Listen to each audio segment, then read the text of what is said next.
ஐயோ இவனா? வேற எங்கன்னா போலாமா? இல்ல இல்ல, எனக்கு இங்கதான் போகணும். சரி வா போலாம். நான் ஒரு மொஜிட்டோண்ணா. பேபி, உனக்கு என்ன எவ்வளவு பிடிக்கும்? நீ தான் பேபி என் உலகம்.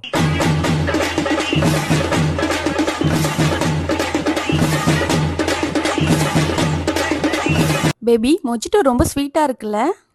பேபி உன் லிப்ஸ் பட்டுச்சுல்ல, அதான் ஸ்வீட்டா இருக்கு பேபி. பேபி, ஒருவேளை இந்த உலகத்துல நான் இல்லைன்னா நீ என்ன பண்ணுவ? பேபி இந்த உலகத்துல நீ இல்லைன்னா நானும் செத்துருவேன் பேபி.